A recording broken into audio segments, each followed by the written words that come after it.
Hey, morning everyone. It's Celebration Friday, and I wanted to talk to you today about breakdowns. It's been coming up in my own life this past week, just feeling into breakdowns, and my breakdowns have not been like super, super big this week, but they were big enough that they were affecting me. And it caused me to start thinking about it because I thought, well, maybe this would be something useful to talk about with all of you.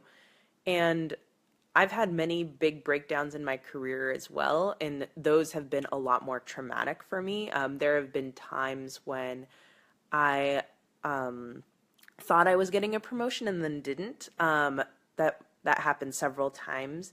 There were times when I thought I should have gotten hired when I didn't, and times when I should have gotten more work responsibility or recognition, or it was just like times of misery. And at one point I was miserable in a job for about 2 years, and it was like just one large breakdown, right?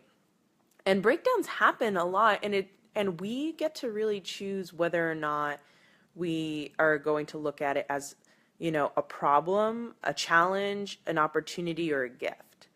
And what I've been finding is that we often like jump immediately to problem, right? And I had a prospective client come by and talk to me this week about some of her breakdowns in terms of wanting to ask to switch roles in her career.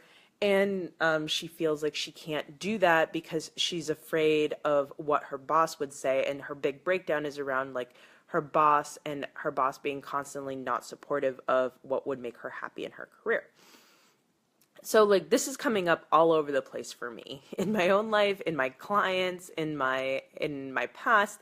And so there's an important thing that I learned a while back about, instead of looking at it as a problem, I want to look at it as an opportunity or a gift. And like there's stages, right? So I said those four categories: problem, opportunity, problem, challenge, opportunity, gift, because that's an order, that's a hierarchy that you can go through, and if you can start by going from problem to seeing it as a challenge, that's a really good place to be. And then if you can go from challenge to opportunity and opportunity to gift, then you start seeing the world in a different way.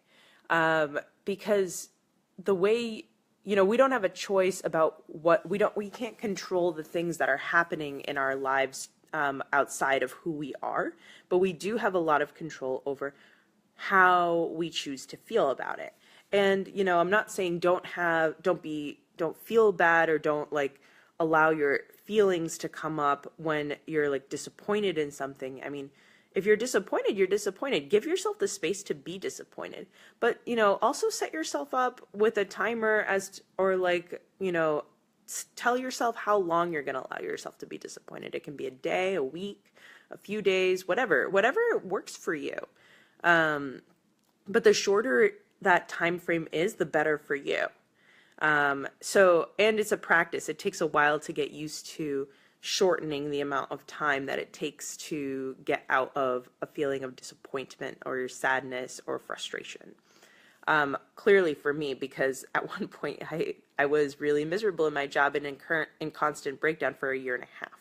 So I'm not saying this is easy work, but I have learned now to limit my disappointment or my frustration to usually just a couple hours.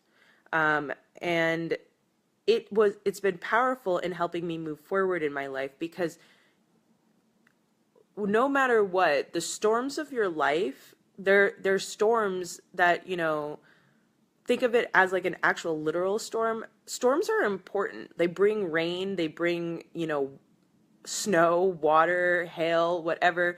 Like that's stuff that's being kept in the atmosphere and needs to be released. And after that comes the beautiful weather, right?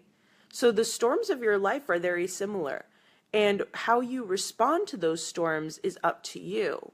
If you choose to resist and be upset about the storms happening, then it's going to be harder to it's going to be harder to move forward in a happy, positive way. And this is a success mindset thing. You know, a lot of people, a lot of the most successful people in the world, they can have difficult things happening in their businesses, careers, pursuits, whatever. And what they tend to do is laugh while that's happening, allow it to happen, and say, oh my gosh, everything's terrible, but I know that everything's going to be okay. I know the storm is going to pass and there's going to be the beautiful sun that comes after that. And they celebrate the fact that they are having a breakdown, because that breakdown is an opportunity to learn. That breakdown is an opportunity to grow. It is an opportunity to see what's there. And so I invite you to celebrate your breakdown, to celebrate what's going on currently, to embrace what's going on currently, to embrace whatever storm you believe you are in, because there's a beautiful sun coming out on the other side, possibly even with a rainbow.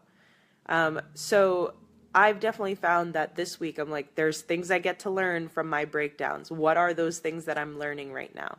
Because I needed that information. I needed to know that there was something going on for me that I was going to learn from these opportunities. Even though I didn't necessarily see them immediately as opportunities, then I'd say, all right, what's the lesson here for me? What can I learn, and what can I be grateful for in that process? And I'd love to hear what your breakdowns are and what you're learning from them.